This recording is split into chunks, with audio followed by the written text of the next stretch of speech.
I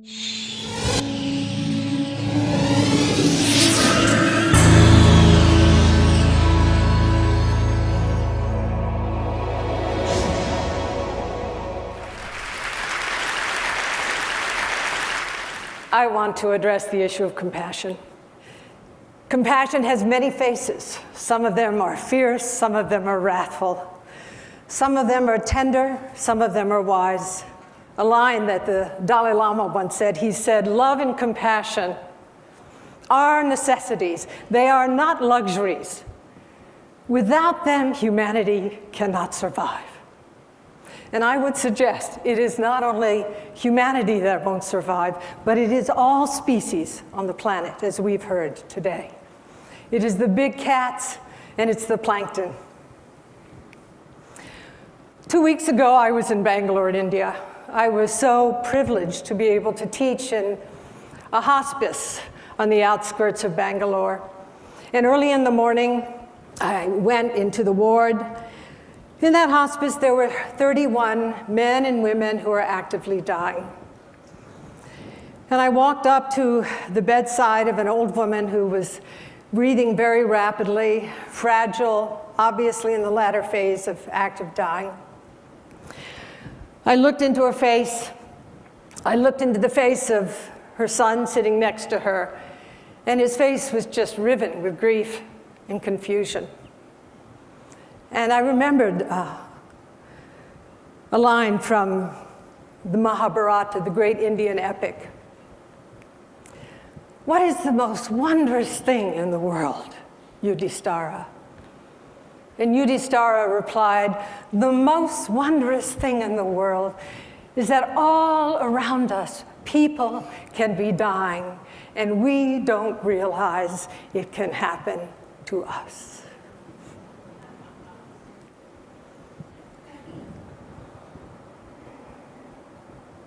I looked up.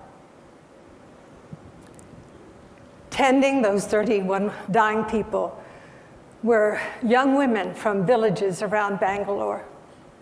I looked into the face of one of these women, and I saw in her face the strength that arises when natural compassion is really present. I watched her hands as she bathed an old man. My gaze went to another young woman as she wiped the face of another dying person. And it reminded me of something that I had just been present for. Every year or so, I have the privilege of taking clinicians into the Himalayas and the Tibetan Plateau, and we run clinics in these very remote regions where there's no medical care whatsoever. And in the first day at Simikot in Humla, far western Nepal, the most impoverished region of Nepal, an old man came in, clutching a bundle of rags. And he walked in, and somebody said something to him. We realized he was deaf. And we looked into the rags, and there was this pair of eyes. The rags were unwrapped from a little girl whose body was massively burned. Again, the eyes and hands of Avalokiteshvara. It was the young women, the health aides, who cleaned the wounds of this baby and dressed the wounds. I know those hands and eyes. They touched me as well. They touched me at that time. They have touched me throughout my 68 years. They touched me when I was 4 and I lost my eyesight and was partially paralyzed.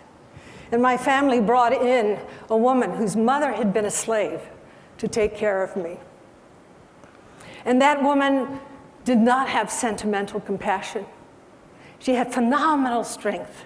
And it was really her strength, I believe, that became the kind of mudra or imprimatur that has been a guiding light in my life. So we can ask, what is compassion comprised of?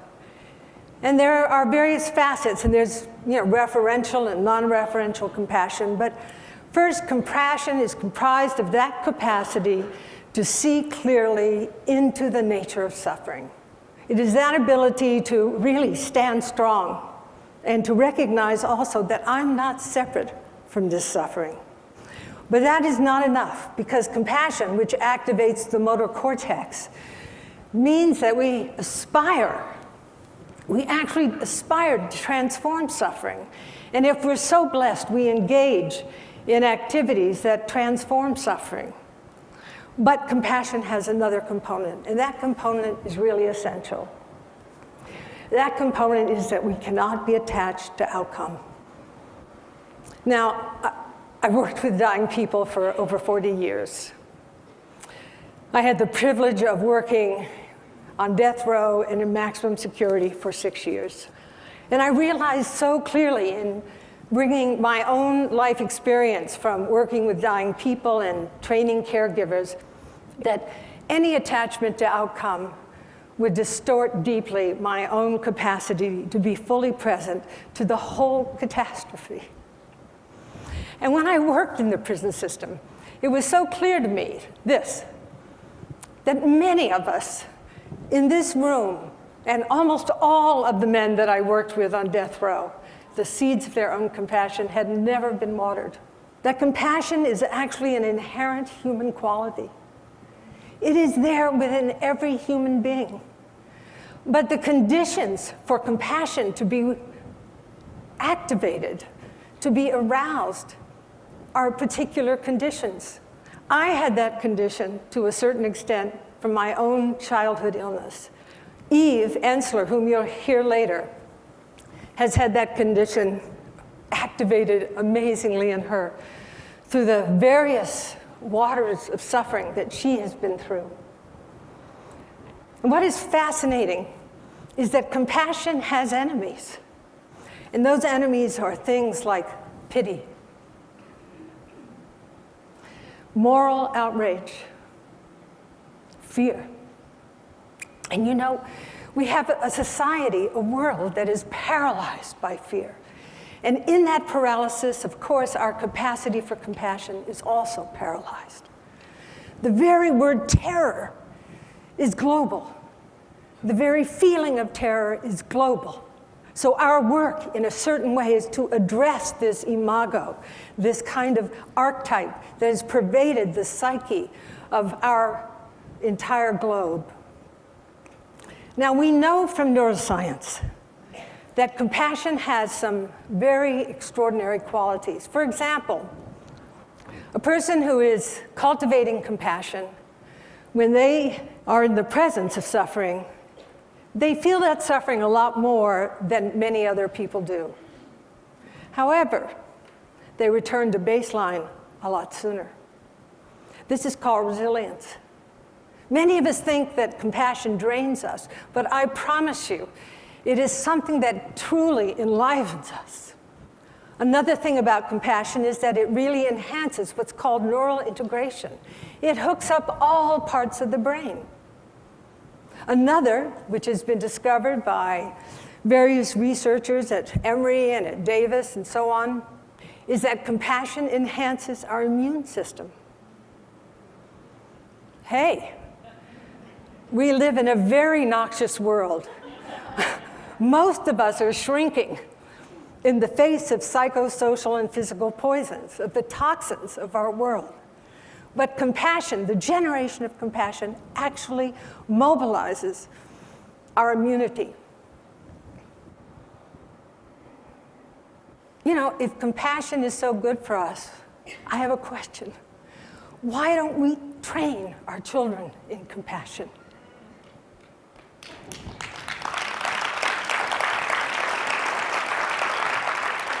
If compassion is so good for us, why don't we train our healthcare providers in compassion so that they can do what they're supposed to do, which is to really transform suffering?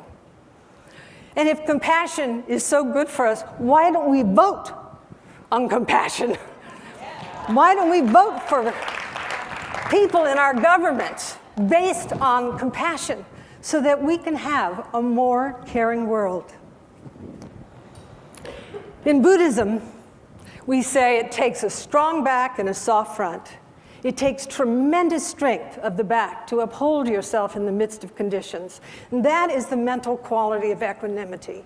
But it also takes a soft front, the capacity to really be open to the world as it is, to have an undefended heart. And the archetype of this in Buddhism is Avalokiteshvara, Kuan Yin. It's a female archetype. She who perceives the cries of suffering in the world. She stands with 10,000 arms. And in every hand, there is an instrument of liberation. And in the palm of every hand, there are eyes, and these are the eyes of wisdom.